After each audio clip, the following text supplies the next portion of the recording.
Okay, so let's get back to the top story. Everyone is waking up to this one. Of course, it happened on Friday. We had some time to sleep over it. But of course, the market is waking up. Everybody's getting back on the business side of the street and thinking, where do we go from here? Central Bank of Nigeria under Godwin Emefiele has taken down the first bank since he took office in 2014. That's Skye Bank. Of course, that's no longer news. The Skye Bank license been revoked, now transformed into Polaris Bank Limited under the supervision of AMCON and the Nigeria Deposit Insurance Corporation. Under this arrangement, both NDIC and AMCON is now putting fresh capital of about 786 billion naira into new Polaris Bank, so depositors' funds are safe and secured, according to NDIC statements issued over the weekend. The objective was to return the bank to soundness and profitability to enable its subsequent sale to credible and financially sound third parties, acquirers. That's part of the statement issued on Friday by NDIC, that's the Nigeria Deposit Insurance Corporation. The NDIC statement went on to add that the September 24 action was to ensure continued safety of depositors' funds and to proactively manage potential threats of Skye Bank, of former Skye Bank, to the financial system stability, meaning that the action that was taken on Friday was to prevent the potential threat of former Skye Bank being a contagion to the financial system stability. So that's what we already have on the street, but a number of questions still being raised. Let's get a bit of a first word from the CEO at financial derivatives company, Bismarck, who is also the economic consultant to Channels Television. Good morning, Mr. Rwane. Thank you very much. It's good to have you on the program despite your busy schedule this morning. Give us your first word on this development. Firstly, I think it came as a surprise because normally when a bank is in distress, you would give the shareholders notification that you better recapitalize within this period before you then bring down the hammer. So it came as a surprise.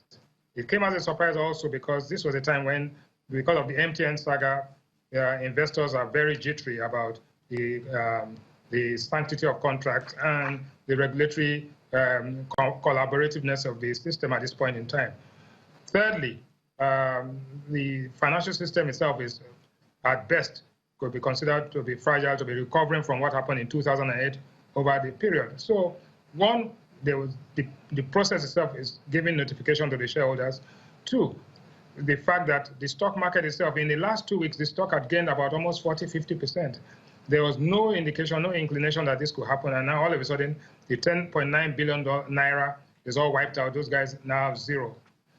Thirdly, because of this situation, there's a crisis of confidence, liquidity, and governance. There'll be a flight to quality. So even safe and sound banks will see some erosion of some of their deposits because of the fear of the unknown. Those are the key issues that need to be addressed now. If we look, Mr. Rwane, if we look at the road to Skyfall, this bank the board was not able to recapitalize the bank, so the central bank went in 2016, put in a management board, and you say that there should have been another notice for a recapitalization, even though this bank has been under the what you call the life support of the central bank for 2 years. In July this year, a few months ago, this same board and management was given a clean bill of health, according to a statement that they did well, and they're continuing. So what has changed? No, that management intervention was to make sure that the bank was in a safe pair of hands. But the notification to shareholders to say that, look, you must recapitalize the bank to this tune. If you do not do that within this period, then we'll have no choice but to do what we have to do. Whether that notification was made public, whether that notification was given to them privately, we do not know.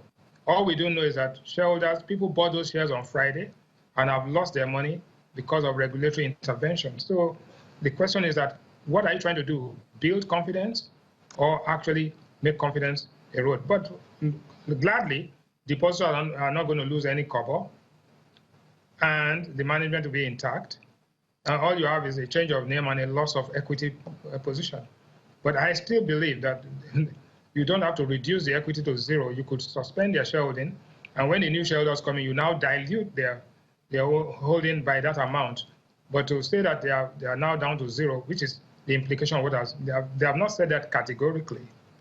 The implication of what I'm reading is that they've lost their equity holding.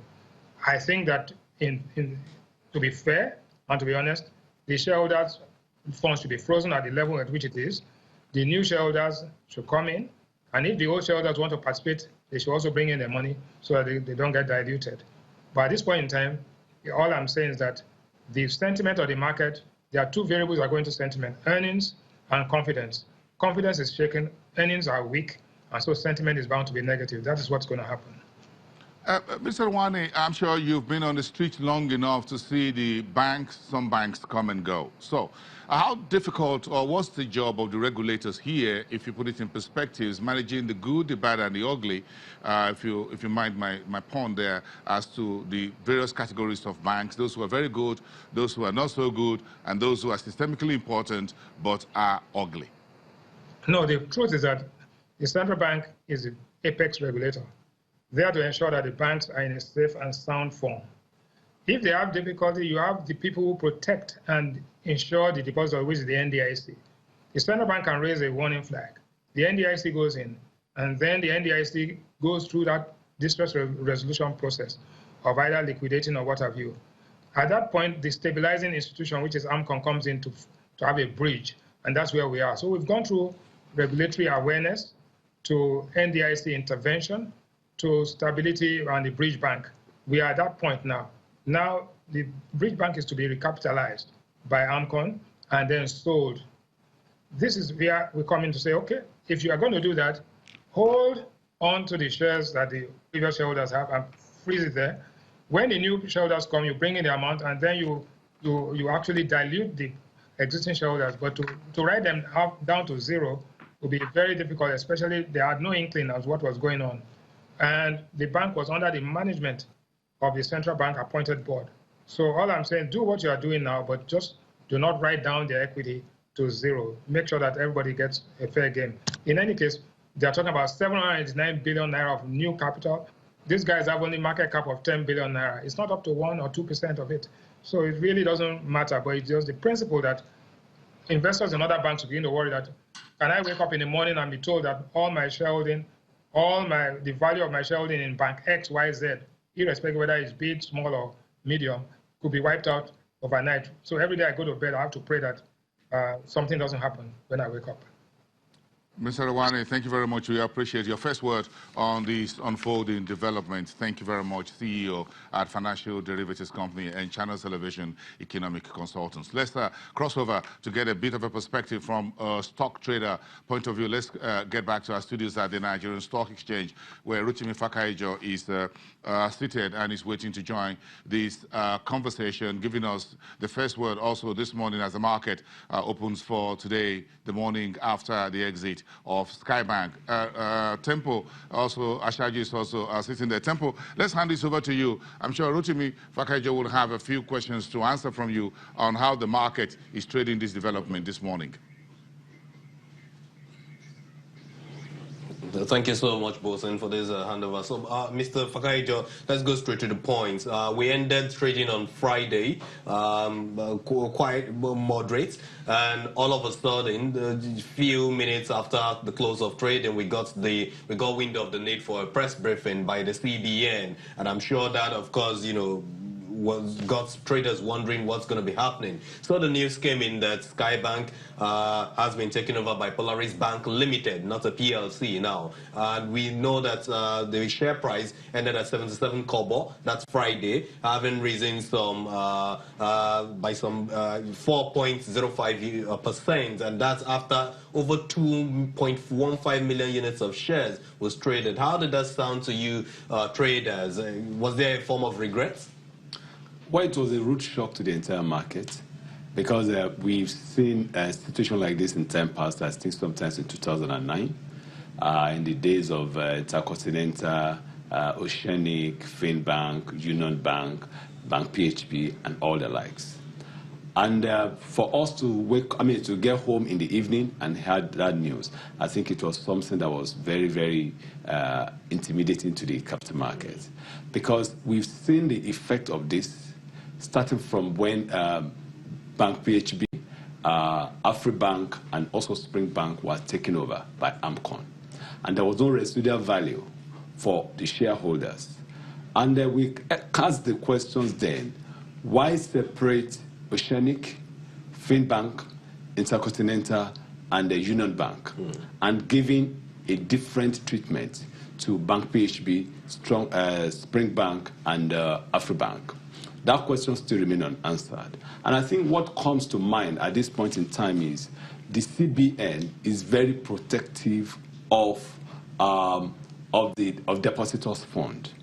And at the same time, in situations like this, I believe Securities and Exchange Commission is going to come up with what will salvage the shareholders.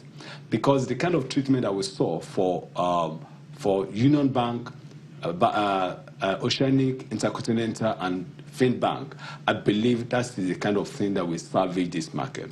Otherwise, confidence may completely be eroded on the part of the existing investors and even the investors. And it may even cause a run on the banking sector stocks, because we thought all this was over until on Friday when this came up again. So I believe Securities and Exchange Commission has to go to talking into this with CBN on how to, at least, even if it's going to be 10%, 15% residual value that will be given to existing shareholders, I believe needs to be done. Otherwise, it's going to be very, very detrimental to the going forward of the capital market with respect to banking sector stocks. So with the status quo, that means you sound like there's a problem with our regulation. Where would you want to see more of improvements then going forward? I believe, like what I've said, I believe there should be more collaboration in situations like this. I don't think collaboration where precisely? Yes, CBN should have carried Securities and Exchange Commission but along. The CBN governor said it carried along the NSE. NSE. The Nigerian Stock Exchange, no? The Nigerian Stock Exchange does not have the final say in this situation, because it's still under the regulatory oversight function of Securities and Exchange Commission. I believe all three parties should have been carried along, and they will have preferred solution and tell them, this kind of situation, this is what it may result in. And as such, I believe that CBN will give it a second thought, and we may not have this kind of situation that we are having right now. We'll really need to go to back to Sherry, where Bosun is waiting with some questions. But just before that, do you see some investors going to court, taking this with litigation going forward? I believe, I see no reason why they shouldn't do that. Because if the mindset that CBN has is that maybe the majority shareholders are the culprits in this situation, the minority shareholders shouldn't be taken out the way they are. So I believe strongly that litigation may follow this. But one thing that is very key, in order to avoid all of that, the NSC and the SEC may take a little further step by going into discussion with CBN in order to create to sustain the confidence that investors has in this market. You can't just wake up one day and say that your value has been eroded. You can't come back to the same market and say you want to buy shares. So this kind of thing needs urgent action, and I believe it will be given. So, Bosun, let's hear your question for Mr. Fakayejo here. I wish I got all the time, Tempo, to ask him a question. But of course, you've done some justice to that issue. Then, of course, with the brokers, will have quite a lot to say today. Tempo, of course, you'll be getting back to us later on the program. Let's leave it there for now. Thank you very much, Tempo Lashaju, our business correspondent, and of course, Rotimi Fakayejo from Enterprise Stockbrokers. We expanded that conversation looking at the entire banking sector space. What do we know about Skye Bank before the Skye fall on Friday? All that with our guest joining us also from the Stock Exchange. After the break, you're watching Business Morning. We're right back in 2.